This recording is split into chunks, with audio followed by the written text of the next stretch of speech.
कहानी के पिछले पार्ट में हमने देखा था कि मिचियो रोक्सान को खरीद लेता है। अब वो उसे लेके एक होटल में जाता है जहाँ पे वो एक रूम बुक कर लेता है। जब वो कमरे के अंदर जाता है तो वो देखता है कि वहाँ पे सिर्फ और सिर्फ एक ही बेड है। वो बेड के ऊपर बैठ जाता है और वो रोक्सान से कहता है कि तुम अपना सामान रख सकती हो जमीन पर। वो उसकी तरफ देख रहा होता है और वो उससे पूछता है कि क्या मैं तुम्हारे कानों को हाथ लगा सकता हूँ। तो वो उसे अपने साथ बिठा लेता है। अब वो उसके कानों को हाथ लगाता है तो उसे बहुत अच्छा लगता है।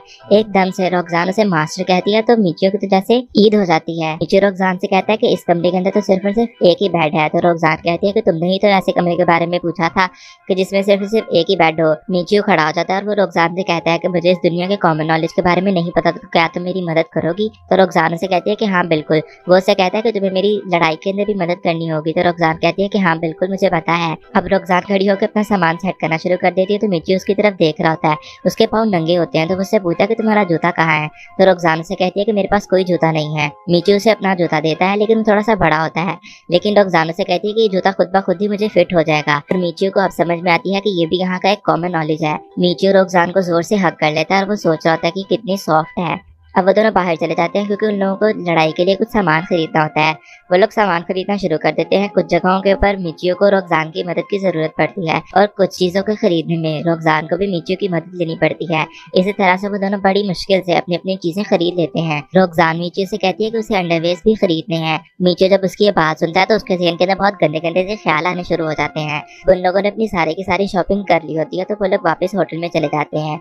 मिचियो बेड के ऊपर बैठ जाता है और वो रोक्सान से भी बैठने के लिए कहता है लेकिन वो जमीन के ऊपर बैठ जाती है। लेकिन मिचियो उसे पकड़ता है और कस के अपने साथ बिठा लेता है। वो उसके करीब होने की कोशिश करता है लेकिन रोक्सान से कहती है कि मुझे अपनी इक्विपमेंट्स को साफ कर लेना चाहिए और वो दूसरी चेयर के ऊपर जाके बैठ जाती है। तो मिचियो को कहती है कि तुम्हें खाना खा लेना चाहिए लेकिन मिचियो से कहता है कि हम दोनों साथ में ही खाएंगे।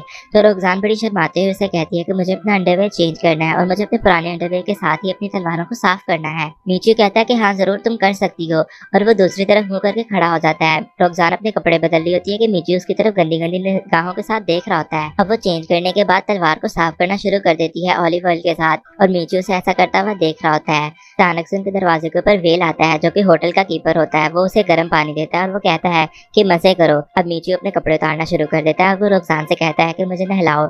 अब वो नहाते हुए उससे पूछता है कि क्या तुम्हें बात का पता है जहाँ पे हम लोग पूरे के पूरे भीगे हुए होते हैं? तो रोक्सान से कहती है कि हाँ बिल्कुल मुझे पता है। अब मिचियो की बारी होती है रोक्सान की मदद करने में। रोक्सान जैसे ही अपने कपड़े उतारती है तो मिचियो तो उसे देख के पागल ही हो जाता है। रोक्सान उसके सामने बैठ जाती है और वो उसकी कमर साफ करना शुरू कर देता है। लेकिन फिर भी मर्द तो आखिर मर्द ही है। उसका दिल कर रहा होता है कि वो उसे टच करे। बड़ी मुश्किल के साथ वो उसे टच कर लेता है लेकिन फिर भी उसका दिल नहीं भरा होता। वो चाह रहा होता है कि वो हार्ड उसके सामने है, वो उन्हें सर कर ले।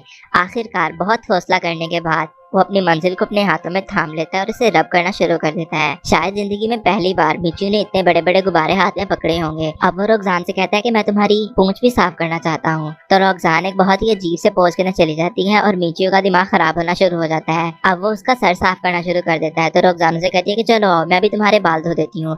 वो उसके बाल धो रही होती है कि अचानक से मिचियो की नजर दो पहाड़ों पे जाती है जो आपस में जोर जोर से टकरा रहे होते हैं। मिचियो बहुत मुश्किल से खुद को कंट्रोल कर रहा होता है लेकिन आखिरकार वो खुद पर कितना कंट्रोल कर सकता है। वो खड़ा होता है और वो रोक्सान को पकड़ने की कोशिश करता है लेकिन रोक्सान उसे दूर हो जाती है और वो कहती है कि कल को मैं ये वाला सूट पहनूंगी।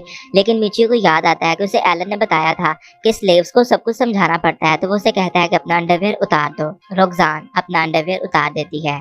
मिचियो उसे अपने पास बुलाता है और वो दोनों आमने सामने बैठ जाते हैं। मिचियो अपनी कातिल निगाहों के साथ रोक्सान के हुस्न को ऊपर से नीचे तक देख रहा होता है। वो खुद पे कंट्रोल नहीं कर पाता और वो उसके पास चला जाता है। एक के बाद एक वो लोग अपनी सारी मुश्किलों को सर करने के बाद बिस्तर के अंदर चले जाते हैं। सारी रात मेहनत करने के बाद सुबह हो जाती है। मिचियो लेटा हुआ था और रोक्सान उठती है और उसे किस करना शुरू कर देती है क्योंकि मिचियो ने उसे कहा होता है कि रात को सोने से पहले और सुबह उठते साथ में मुझे किस देनी होगी। वो दोनों उठ के अपने अपने कपड़े पहनना शुरू कर देते हैं। मिचियो ने रोक्सान से एक सवाल पूछा होता है और वो उसे उसके बारे में बताना शुरू कर देती है। मिचियो से पूछता है कि क्या मैं खिड़की खोल दूं? तो जब वो खिड़की को खोलता है तो रोक्सान उसके सामने खड़ी हुई होती है। वो उसे देख के बहुत ज्यादा अच्छा महसूस कर रहा होता है। वो उसे एक आर्मर भी देता है लेकिन जब वो उसे पहनती है तो उसकी बॉडी उसमें प्रोमिनेंट हो रही होती है। तो मिचियो उसे अपने वाला आर्मर दे देता है। वो लोग पूरी तरह से तैयार होते हैं अपनी मंजिल भूल भुलैया की तरफ जाने के लिए। मिचियो अचानक से रोक्सान का हाथ खींचता है और उसे एक साइड पे ले जाता है।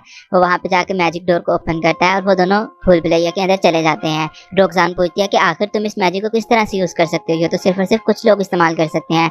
तो मिचियो से बताता है कि ये एक सीक्रेट है, तुम्हें किसी को बताना नहीं है। तो रोक्सान उसे कहती है कि मास्टर आप तो बहुत कमाल के हैं। तो वो लोग चल रहे होते हैं कि रोक्सान को अचानक से मॉन्स्टर्स की स्मेल आती है। जब वो मिचियो को बताती है तो मिचियो से कहता है कि मुझे तो ऐसी वैसी कोई स्मेल नहीं आई। मिचियो को पता चलता है कि ये रोक्सान की स्पेशलिटी थी कि वह मॉन्स्टर्स को स्मेल कर सकती है।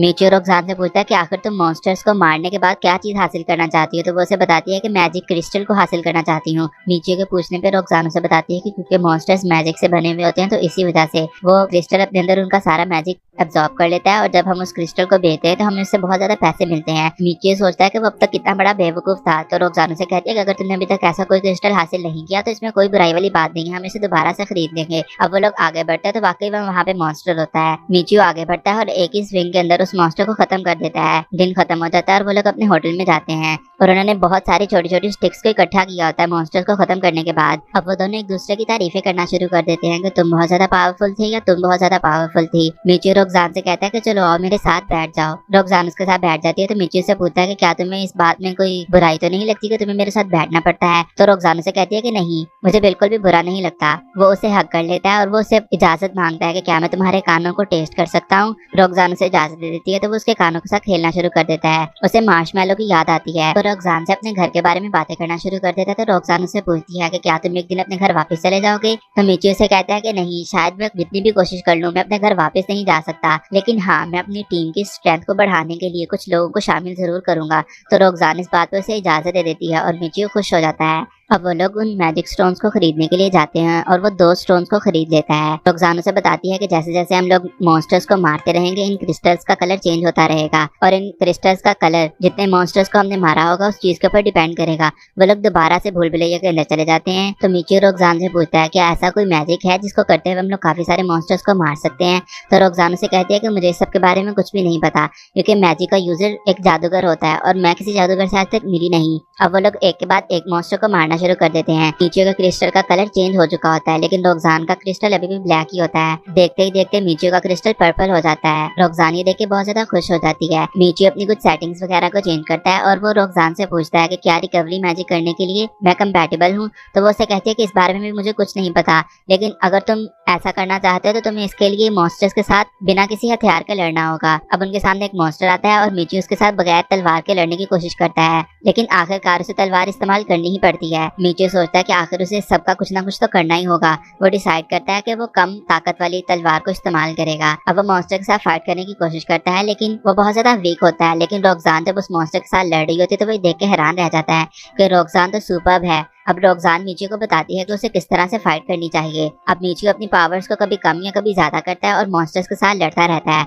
और वो बहुत अच्छे से लड़ रहा होता है। रात हो जाती है और वो लोग होटल वापस आ जाते हैं। वो दोनों फिर से एक दूसरे की नहाने के अंदर मदद करते हैं और मिचियो की ये रात भी बहुत रंगीन गुजरती है। अब अगले दिन जब वो लोग भूल भुलैया में जाते हैं तो उनके सामने एक दरवाजा होता है। तो रोक्सान उसे बताती है कि ये बॉस का कमरा है और बॉस को मारकर इस कमरे से आगे जाने पर हम लोग दूसरे लेवल में एंटर हो जाएंगे। वो बहुत ज्यादा एक्साइटेड होती है तो मिचियो भी अंदर जाने के लिए मान जाता है और वो दोनों अंदर एंटर कर जाते हैं। अंदर जाने पर उनका सामना एक मॉन्स्टर से होता है जो कि पहले से थोड़ा सा अजीब होता है। रोक्सान उसके साथ जाके फाइट करना शुरू कर देती है और मिचियो खड़ा उसे देख ही रहा होता है।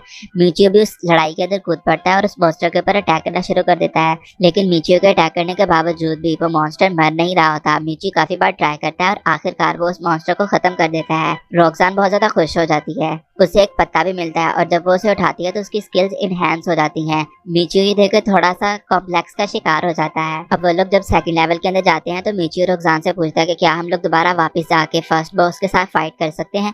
तो रोक्सान उसे कहती है कि हाँ बिल्कुल। मिचियो मैजिक डोर का इस्तेमाल करते हुए बाहर ही निकल जाता है। अब उसने अपनी इज्जत भी रखनी होती है तो वो रोक्सान जब बाहर आती है तो उसे बताता है कि मैं सिर्फ और सिर्फ एक एक्सपेरिमेंट कर रहा था। वो लोग अब अंदर वापस आते हैं, फर्स्ट बॉस के साथ फाइट करते हैं और मिचियो को वो लीफ मिल जाता है और जब वो उसे उठाता है तो वो उससे टैबलेट्स बना लेता है। रोक्सान उसे कहती है कि हम लोग इन टैबलेट्स को खरीद भी सकते हैं। तो मिचियो सोचता है कि इस बातों में मुझे पहले बतानी चाहिए थी।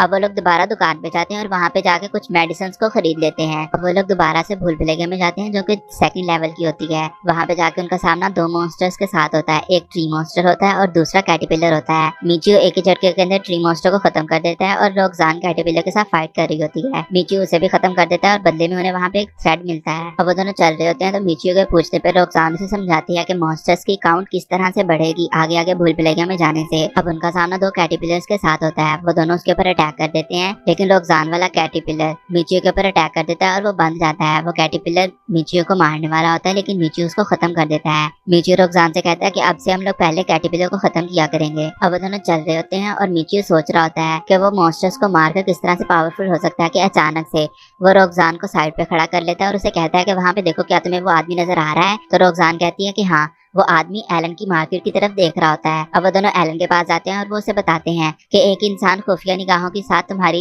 मार्केट की तरफ देख रहा था। एलन इस बात को इतनी कोई खास तवज्जो नहीं दे रहा होता, तो मिचियो उसे बताता है कि जिस गुलाम को मैंने तुम्हें भेजा था, मुझे लगता है कि ये उन्हीं के साथ है। तो एलन के कान खड़े हो जाते हैं और वो कहता है कि हाँ बिल्कुल, कल उसे खरीदने के लिए कोई आया था और मुझे वाकई में इनकी हरकतें कुछ मशकूक लग रही थी। तो एलन उसे कहता है कि तुम्हें फिक्र करने की कोई जरूरत नहीं है, मैं अपनी मार्केट का खुद ख्याल रख लूंगा। मिचियो उठ के वहां से जाने वाला होता है तो रोक्सान का मुंह बना हुआ होता है। मिचियो से कहता है कि तुम्हें फिक्र करने की कोई जरूरत नहीं है, एलन खुद ही देख लेगा। लेकिन रोक्सान उसे कहती है कि यहाँ पे मेरे साथ एक बूढ़ी खातून भी थी, मुझे उनके बारे में बहुत ज्यादा फिक्र हो रही है। तो मिचियो वापस पलटता है और वो एलन से कहता है कि मैं चाहता हूँ कि तुम मुझे हायर कर लो एज एन बॉडीगार्ड, मैं तुम्हारी मार्केट की हिफाजत किया करूंगा। उन दोनों के दरमियान में मुआहिदा हो जाता है और एलन मान जाता है। अब एलन उनको गुड बाय कहता है और वो कहता है कि मैं रात को तुम लोगों का पिछले दरवाजे पे इंतजार करूंगा। रोक्सान और मिचियो चल रहे होते हैं तो रोक्सान बहुत ज्यादा दुखी होती है। वो कहती है कि तुम्हें मेरी वजह से इतनी खतरनाक जॉब करनी पड़ रही है। तो मिचियो कहता है कि नहीं, मैंने बहुत सोच समझ के ये फैसला किया है, और रोक्सान खुश हो जाती है। अब रात में रोक्सान को मिचियो को उठाने के लिए बहुत ज्यादा मेहनत करनी पड़ती है, क्योंकि आखिरकार उसके मास्टर का ऑर्डर जो था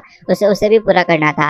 अब वो लोग उठ के तैयार होते हैं और वो लोग एलन के पास चले जाते हैं। एलन अपने बाकी गार्ड्स के साथ तैयार खड़ा होता है और वो कहता है कि हम लोग घुसपैठियों को बहुत आसानी से खत्म कर देंगे। क्या मिचियो और रोक्सान मिलकर ऐसा कर पाएंगे? कहानी में आगे क्या होगा ये जानने के लिए चैनल को सब्सक्राइब कर दें और वीडियो को लाइक कर दें।